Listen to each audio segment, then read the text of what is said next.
मधुबन के बाबा,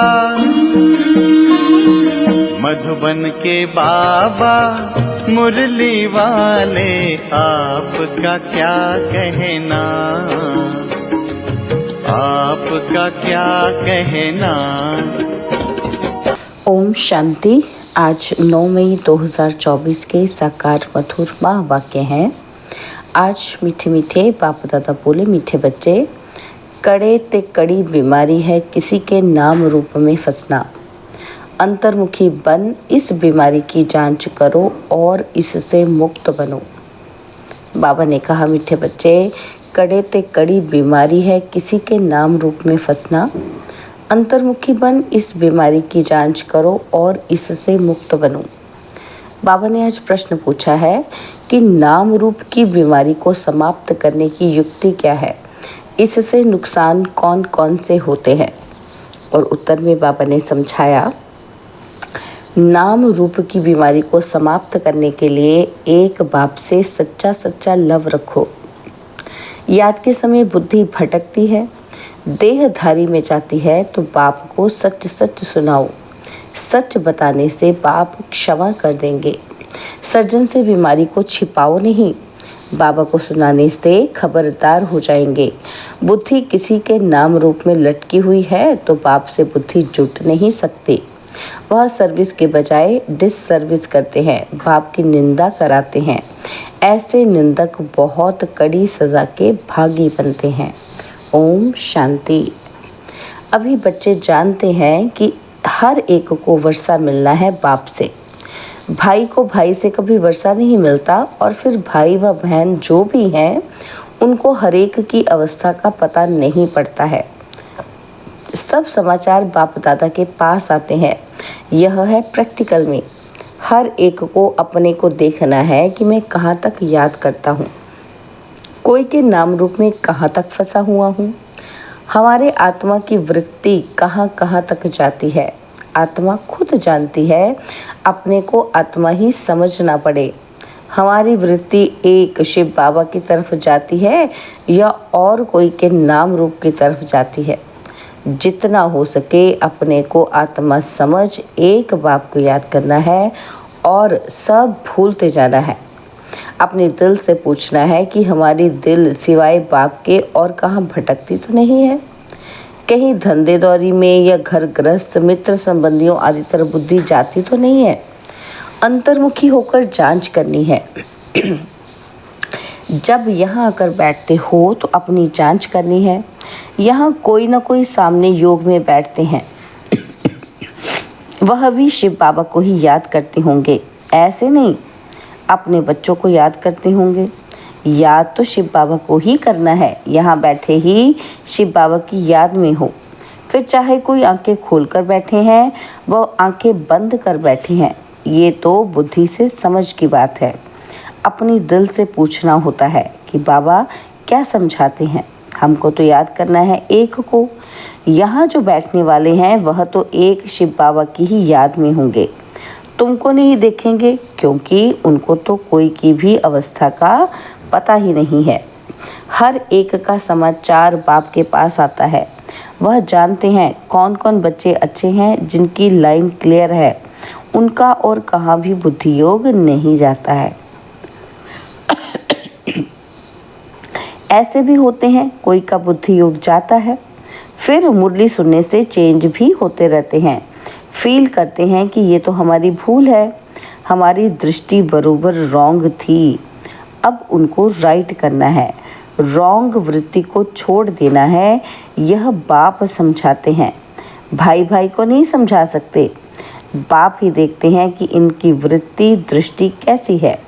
बाप को ही सब दिल का हाल सुनाते हैं। शिव बाबा को बताते हैं तो दादा समझ जाते हैं। हर एक के सुनाने से, देखने से भी समझते हैं। जब तक सुने नहीं तब तक उनको क्या पता कि ये क्या करते हैं। एक्टिविटी से, सर्विस से समझ जाते हैं कि इनको बहुत देह अभिमान है और इनको कम। इनकी एक्टिविटी ठीक नहीं है। कोई न कोई के नाम रूप में फंसा रहता है।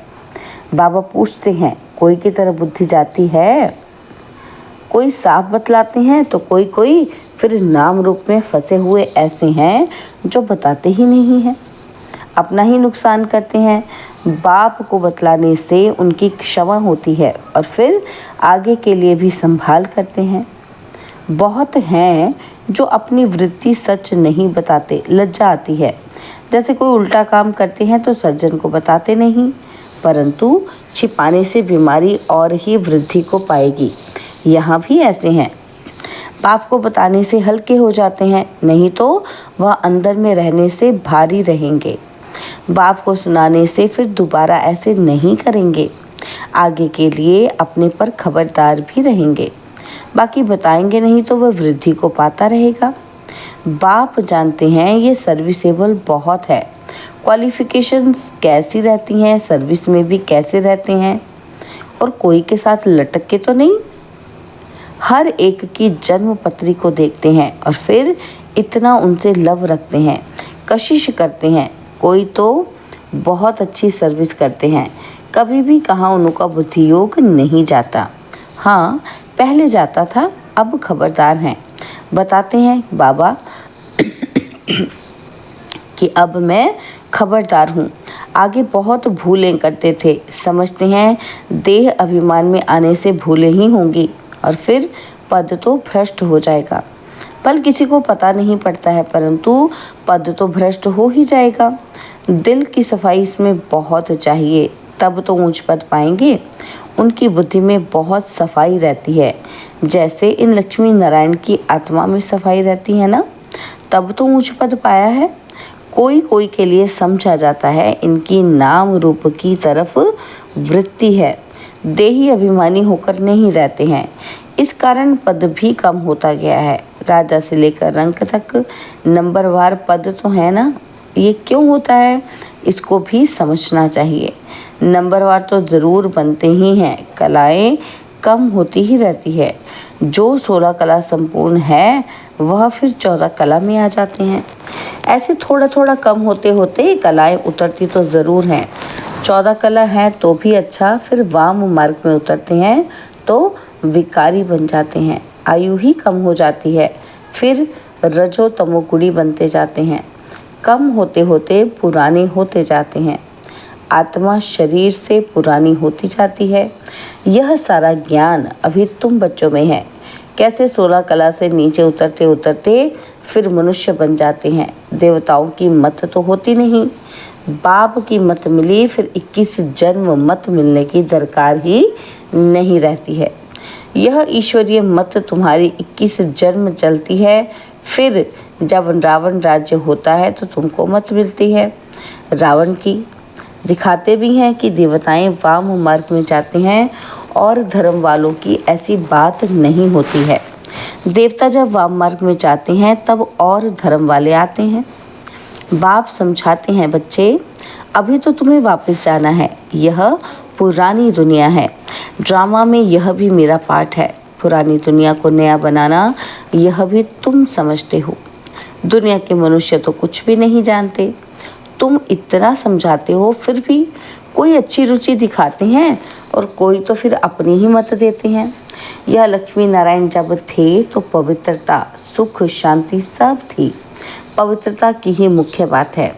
मनुष्य को ये पता नहीं है कि सतयुग में देवता पवित्र थे। वह तो समझते हैं देवताओं को भी बच्चे आदि हुए हैं, परंतु वहाँ योग बल से कैसे पैदाइश होती है ये किसी को भी नहीं पता है। कहते हैं सारी आयु ही पवित्र रहेंगे तो फिर बच्चे आदि कैसे होंगे। उनको समझाना है कि इस समय पवित्र होने से फिर हम 21 जन्म पवित्र रहते हैं। गोया श्रीमत पर हम वाइसलेस वर्ड स्थापन कर रहे हैं। श्रीमत है ही बाप की, गायन भी है मनुष्य से देवता। अभी सब मनुष्य हैं जो फिर देवता बनते हैं। अब श्रीमत पर हम डीटी गवर्नमेंट स्थापन कर रहे हैं। इसमें प्योरिटी की तो बहुत मुख्य है। आत्मा को ही प्योर बनना है। आत्मा ही पत्थर बुद्धि बनी है। एकदम क्लियर कर बताओ। बाप ने ही सतयुग डीटी गवर्नमेंट स्थापन की थी, जिसको पैराडाइज कहते हैं। मनुष्य को देवता बाप ने ही बनाया। मनुष्य थे पतित, उनको पतित से पावन कैसे बनाया। बच्चों को कहा मामेकम याद करो तो तुम पावन बन जाएंगे।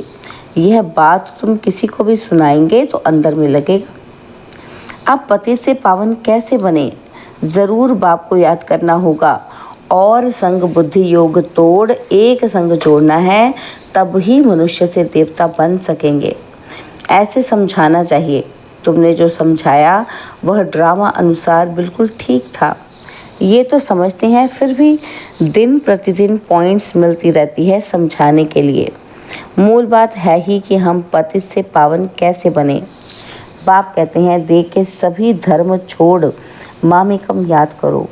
इस पुरुषोत्तम संगम युग को भी तुम बच्चे ही जानते हो। हम अभी ब्राह्मण बने हैं, प्रजापिता ब्रह्मा की संतान। बाप हमको पढ़ाते हैं ब्राह्मण बनने बगैर हम देवता कैसे बनेंगे। यह ब्रह्मा भी पूरे 84 जन्म लेते हैं, फिर उनको ही पहला नंबर लेना पड़ता है। बाप आकर प्रवेश करते हैं तो मूल बात है ही एक, अपने को आत्मा समझ बाप को याद करो। देह अभिमान में आने से कहाँ ना कहाँ लटके रहते हैं और देही अभिमानी तो सब बन न सके। अपनी पूरी जांच करो, हम कहाँ देह अभिमान में तो नहीं आते। हमसे कोई विकर्म तो नहीं होता है, बेकायदे चलन तो नहीं होती है। बहुतों से होती है और वह अंत में बहुत सज़ा के भागी बनेंगे। भल अभी कर्मातीत अवस्था नहीं हुई है। कर्मातीत अवस्था वाले के सब दुख दूर हो जाते हैं, सजाओं से छूट जाते हैं। ख्याल किया जाता है नंबर 1 सजाएं, नंबर 1 राजाएं बनते हैं। तो बाबा कहते तो ज़रूर जिसका कम पुरुषार्थ रहता है, जिस कारण से सज़ा खानी पड़ती है। आत्मा ही गर्भ जेल में सज़ा भोगती है। आत्मा जब गर्भ में है तो कहती है हमको बाहर निकालो, और फिर हम पाप कर्म नहीं करेंगे। आत्मा ही सज़ा खाती है, आत्मा ही कर्म विकर्म करती है। ये शरीर कोई काम का नहीं है, तो मुख्य बात अपने को आत्मा समझना चाहिए। जो समझे बरोबर वह सब कुछ आत्मा करती है। अभी तुम सब आत्माओं को वापस जाना है, तब ही यह ज्ञान मिलता है, फिर कभी ये ज्ञान मिलेगा ही नहीं। आत्म अभिमानी सबको भाई भाई ही देखेंगे, शरीर की बात नहीं रहती है। सोल बन गए फिर शरीर में लगाव नहीं रहेगा। इसलिए बाप कहते हैं यह बहुत ऊंची स्टेज है। भाई बहन में लटक पड़ते हैं तो बहुत डिससर्विस करते हैं। आत्म अभिमानी भव, इसमें ही मेहनत है। पढ़ाई में भी सब्जेक्ट होती है, समझते हैं हम इसमें फेल हो जाएंगे, फेल होने कारण फिर और सब्जेक्ट में भी ढीले हो पड़ते हैं। अभी तुम्हारी आत्मा बुद्धि योग बल से सोने का बर्तन होती जाती है। योग नहीं तो नॉलेज भी कम, वह ताकत ही नहीं रहती है। योग का जौहर नहीं, यह है ड्रामा की नूंद। बाबा समझाते हैं बच्चों को अपनी अवस्था कितनी बढ़ानी चाहिए। देखना है हम आत्मा सारे दिन में कोई भी बेकायदे काम तो नहीं करते हैं। कोई भी ऐसी आदत हो तो फौरन छोड़ देना चाहिए, परंतु माया फिर भी दूसरे तीसरे दिन भूल करा देती है। ऐसी सूक्ष्म बातें चलती रहती हैं। यह है सब गुप्त ज्ञान, मनुष्य क्या जाने। तुम बतलाते हो, हम अपने ही खर्चे से अपने लिए सब कुछ करते हैं और दूसरों के खर्चे से कैसे बनाएंगे। इसलिए बाबा हमेशा कहते हैं मांगने से मरना भला। सहज मिले सो दूध बराबर, मांग लिया सो पानी। मांग कर कोई से लेते हो तो वह लाचारी काशी कलवट खाकर देते हैं तो वह पानी हो जाता है। खींच लिया वह रक्त बराबर। और कई बहुत तंग करते हैं, कर्जा उठाते हैं तो वह रक्त समान हो जाता है। कर्जा लेने की कोई ऐसी दरकार नहीं है। दान देकर फिर वापस लिया, उस पर भी हरीश चंद्र का मिसाल है। ऐसा भी मत करो, हिस्सा रख दो जो तुमको काम भी आए। बच्चों को पुरुषार्थ इतना करना है जो अंत में बाप की ही याद हो और स्वदर्शन चक्र भी याद हो, तब प्राण तन से निकले, तब ही चक्रवर्ती राजा बन सकेंगे। ऐसे नहीं कि पिछाड़ी में याद कर सकेंगे, उस समय ऐसी अवस्था हो जाएगी। नहीं, अभी से पुरुषार्थ करते करते उस अवस्था को अंत तक ठीक बनाना है। ऐसा ना हो कि पिछाड़ी में वृत्ति कहाँ और तरफ चली जाए, याद करने से ही पाप करते रहेंगे। तुम बच्चे जानते हो कि पवित्रता की बात में ही मेहनत है, पढ़ाई में इतनी मेहनत नहीं है। इस पर बच्चों का ध्यान अच्छा चाहिए। तब बाबा कहते हैं, रोज़ अपने से पूछो कि हमने कोई बेकायदे काम तो नहीं किया, नाम रूप में तो नहीं फंसता हूँ, किसी को देखकर लट्टू तो नहीं बनता हूँ, कर्मेंद्रियों से कोई बेकायदे काम तो नहीं करता हूँ, पुराने पतित शरीर से बिल्कुल लव नहीं होना चाहिए। वह भी देह अभिमान हो जाता है। अनासक्त हो रहना चाहिए। सच्चा प्यार एक से, बाकी सब से अनासक्त प्यार। भले बच्चे आदि हैं, परंतु कोई में भी आसक्ति ना हो। जानते हैं, ये जो कुछ भी देखते हैं वह सब खत्म हो जाएगा, तो उनसे प्यार सारा निकल जाता है। एक में ही प्यार रहे, बाकी नाम मात्र अनासक्त। अच्छा, मीठे मीठे सिकिलते बच्चों प्रति माता पिता बाप दादा का याद प्यार और गुड मॉर्निंग। रूहानी बाप की रूहानी बच्चों को नमस्ते। हम रूहानी बच्चों की रूहानी बाप दादाजी को दिलवा जान सिकवा प्रेम से नमस्ते।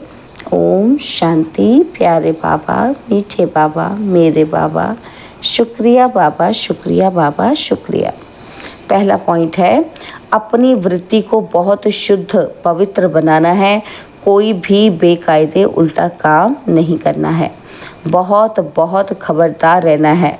बुद्धि कहाँ पर भी लटकानी नहीं है। और दूसरा पॉइंट है, सच्चा प्यार एक बाप से रखना है, बाकी सबसे अनासक्त नाम मात्र प्यार हो। आत्म अभिमानी स्टेज ऐसी बनानी है जो शरीर में भी लगाव न रहे।